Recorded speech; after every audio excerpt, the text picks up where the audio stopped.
हैं कैलाश, जो कि एक मेहनती किसान है, जो कि खेतीबाड़ी करके अपना जीवन यापन करता है। सुबह का वक्त हो रहा था। अरे लक्ष्मी, लक्ष्मी कहाँ हो? ये है लक्ष्मी, कैलाश की बीवी। अरे हाँ, कहिए क्या हो गया? इतने जोर जोर से क्यों चिल्ला रहे?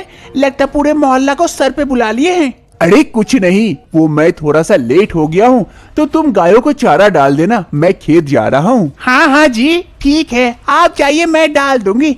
अब तो जिंदगी में यही गाय गोबर करते ही जिंदगी पार हो जाएगी। कहाँ अच्छे अच्छे सपने देखे थे, कहाँ पूरे हुए, सब यही रह गए दब के। कैलाश वहाँ से चला जाता है खेत के लिए और इधर लक्ष्मी चारा लेकर गायों को डालती है। अब तो जिंदगी में यही रह गया है, बस तुम लोगों को खाना खिलाओ। मेरी जिंदगी तो ऐसे ही बर्बाद हो गई है। धीरे धीरे समय बीतता है। एक रोज कैलाश की माँ मिताली जी नाश्ता बना रही थी, तभी वहाँ पर कैलाश पहुँचता है। अपनी माँ को नाश्ता बनाते देख कैलाश पूछता है, अरे माँ, आज तुम नाश्ता बना रही हो? लक्ष्मी कहाँ है? कहीं उसकी तबीयत खराब तो नहीं है? अरे नहीं नहीं बेटा, उसकी तबीयत खराब नहीं है, एक खुशखबरी है, इसीलिए तो मैं उसके लिए ही नाश्ता बना रही थी। खुशखबरी है? क्या माँ, क्या खुशखबरी है? अरे बेटा, तू बाप बनने वाला है। क्या सच में माँ, मैं बाप बनने वाला हूँ? अरे लाओ लाओ, नाश्ता मुझे दो, मैं लेके जाता हूँ उसके लिए, उसे और भी अच्छा लगेगा। अच्छा ठीक है बेटा, तू ही लेके जा। फिर कैलाश अपनी माँ से नाश्ता ले लेता है और लक्ष्मी के लिए लेके जाता है। लक्ष्मी हॉल में सोफे में बैठी हुई थी, तभी कैलाश लक्ष्मी के लिए नाश्ता लेके आता है। अरे लक्ष्मी, ये लो, मैं आज तुम्हारे लिए नाश्ता लेके आया हूँ। आज तो मैं बहुत खुश हुआ माँ से ये बात सुनकर कि तुम माँ बनने वाली हो। माँ बनने की खुशी लक्ष्मी के चेहरे पर थोड़ी सी भी झलक नहीं रही थी। कैलाश उसे नाखुश देखकर पूछता है, अरे लक्ष्मी, इस बच्चे के आने से तुम खुश नहीं हो? अरे क्या खुशी, अब ये बच्चा भी आ गया तो मेरी जिंदगी तो ऐसे ही बर्बाद हो जाएगी। ऐसे ही तो गाय गोबर करते करते जिंदगी आधी बर्बाद हुई थी। अब ऐसी उम्र में अगर बच्चा हो गया तो मेरी तो सारी शौक चली जाएगी। अब उस बच्चे को ही बड़ा करते करते मेरी जिंदगी भी बर्बाद हो जाएगी। अरे नहीं लक्ष्मी, ऐसा क्यों कहती हो? उस बच्चे के आने से हमारा घर हरा भरा हो जाएगा, हम लोग और ज्यादा खुश रहेंगे। ऐसा थोड़े ना है कि बच्चे के आने से तुम्हारे शौक पूरे नहीं होंगे, तब भी पूरे हो सकते हैं। अरे आपको तो समझाना ही बुड़बक है। लक्ष्मी गुस्सा से वहाँ से चली जाती है और इधर कैलाश, अरे लक्ष्मी, अभी तुम नहीं समझ रही हो, लेकिन जब ये बच्चा इस दुनिया में आएगा ना, सबसे ज्यादा खुशी तुम्हें ही होगी, देखना। लक्ष्मी निर्णय लेती है कि इस बच्चे को वो जन्म नहीं देगी, इस बच्चे को वो गिरा देगी। एबॉर्शन के लिए हॉस्पिटल की ओर जाती है। गांव से हॉस्पिटल जाने के लिए जंगल के रास्ते जाना पड़ता था थोड़ी दूर। ये बात वो किसी को नहीं बताती है और अकेले ही निकल पड़ती है हॉस्पिटल की ओर जंगल के रास्ते। लक्ष्मी काफी दूर आती है और थक जाती है चलते चलते। अरे मैं तो थक गई, काफी दूर है ये हॉस्पिटल, लेकिन मुझे जल्दी जाना होगा। लेकिन क्या करूं, भूख भी लगी है।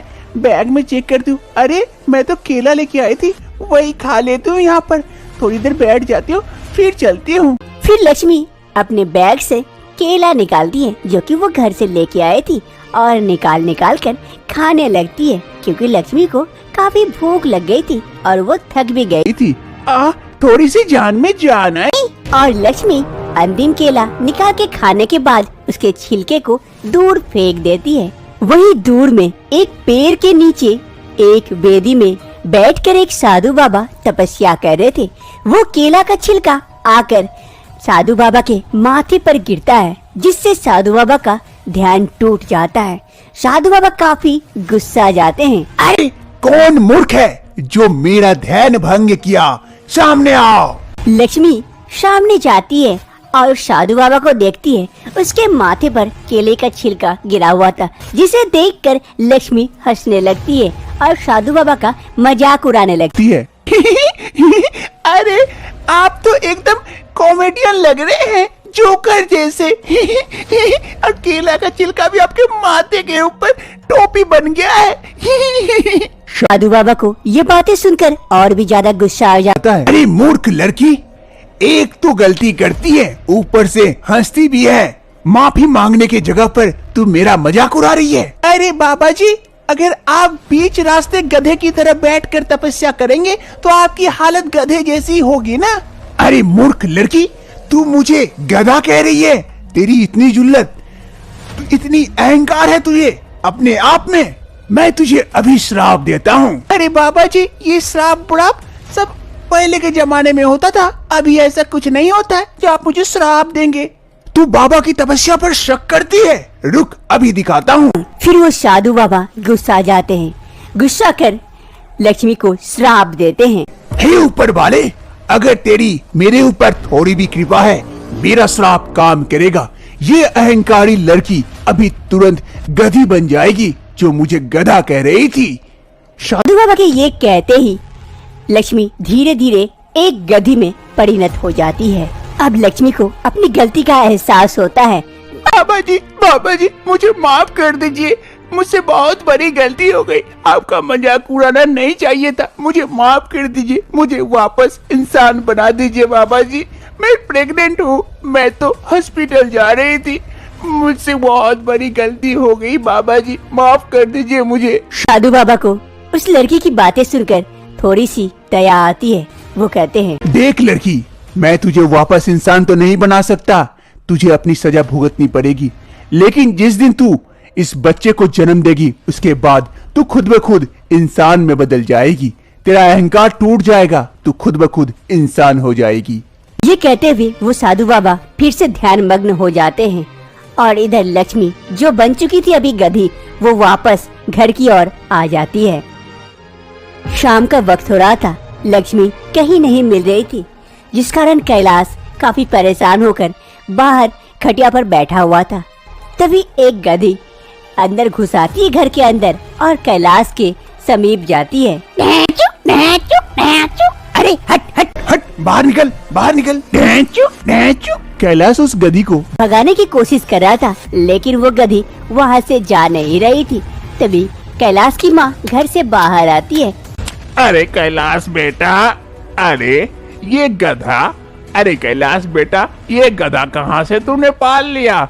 2 गाय तो है हम लोगों के पास, ये गधा रखने की क्या आवश्यकता है? अरे माँ, मैंने इसे नहीं रखा, ये खुद ब खुद घर के अंदर घुस आई है, भगाने की कोशिश कर रहा हूँ, तब भी ये जा नहीं रही है, नहीं पता कहाँ से आ गई, किसकी गधी है। अरे बेटा, नहीं जा रही है तो रख ले, 2 गाय के साथ एक गधी भी रख लेंगे, क्या दिक्कत है? फिर कैलाश उस गधी को अपने घर में ही पनाह दे देता है। ऐसे ही काफी समय बीत जाते हैं, लक्ष्मी का कोई खबर नहीं रहता है। कैलाश लक्ष्मी को ढूंढने की कोशिश करता है, लेकिन लक्ष्मी कहीं नहीं मिलती है, जिस कारण कैलाश अब उदास रहने लगा था। एक रोज सुबह कैलाश गायों को चारा देने के लिए घास ले रहा था।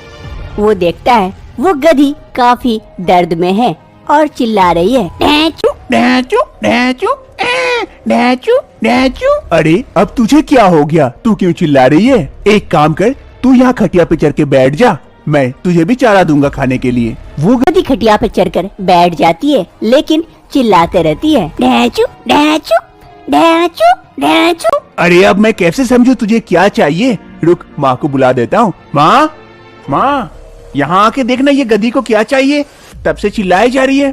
तभी वहाँ पर कैलाश की माँ आ पहुँचती है। वो गधी को देखकर समझ जाती है, अरे बेटा, ये प्रेग्नेंट है, इसे शायद बच्चा होने वाला है, जिस कारण ये चिल्ला रही है, इसे दर्द हो रहा है बेटा। अरे माँ, अगर लक्ष्मी भी होती तो शायद हमारा बच्चा भी अभी हो रहा होता। कैलाश और उसकी माँ दोनों बातें कर रहे थे, तभी इधर वो गधी एक बच्चे को जन्म देती है, इंसान रूपी बच्चे को। ये देखकर कैलाश और उसकी माँ दोनों दंग रह जाते हैं। अरे बेटा, ये क्या गजब हो गया, ये गधी इंसान का बच्चा जन्म दी, ये कैसे हो सकता है बेटा? अरे माँ, मैं भी तो वही देख रहा हूँ, ये गधी इंसान का बच्चा कैसे जन्म दे सकती है? अरे बेटा, एक काम कर, एक बड़ा सा कपड़ा लेके आ, उसमें बच्चा को पकड़ और मैं गर्म पानी लेके आती हूँ, इसे थोड़ी सी सेक की जरूरत पड़ेगी। चल चल जल्दी चल। कैलाश और उसकी माँ दोनों घर के अंदर जाते हैं, एक गर्म पानी लाने, दूसरा कपड़ा लाने के लिए, और दोनों आकर देखते हैं कि वो गधी तो नहीं है, लेकिन गधी के जगह पर लक्ष्मी सोई हुई है अपने बच्चे के साथ। लक्ष्मी का श्राप टूट चुका था, क्योंकि वो इस बच्चे को जन्म दे चुकी थी और उसका अहंकार भी जा चुका था, जिस कारण वो फिर से वापस इंसानी रूप में आ जाती है। अरे लक्ष्मी, लक्ष्मी तुम कहाँ से आई? यहाँ पर एक गधी थी, तुम कहाँ थी इतने दिनों से? अरे हाँ हाँ बहू, कहाँ चली गई थी तुम अचानक से यहाँ, और इस बच्ची के साथ वो गधी वो कहाँ गई? फिर लक्ष्मी कैलाश और उसकी माँ को सारी कहानी बताती है कि किस तरह से उसे श्राप दिया गया था और वो एक गधी के रूप में परिणत हो गई थी। आज उसका श्राप टूट गया, जिस कारण वो फिर से वापस इंसान बन गई। मुझे माफ कर दीजिए कैलाश, मेरे अंदर अहंकार आ गया था। मैं उस दिन उस बच्चे को गिराने के लिए जा रही थी, जिस कारण आज मेरा ये दुर्दशा हुई थी। आज मेरा अहंकार टूट गया है, मुझे जिंदगी का सच्चाई पता चल गया है। कैलाश और उसकी माँ दोनों लक्ष्मी की बातें सुनते हैं। उसे काफी बुरा लगता है। लक्ष्मी को माफ कर देते हैं और सभी कोई खुशी खुशी रहने लगते हैं।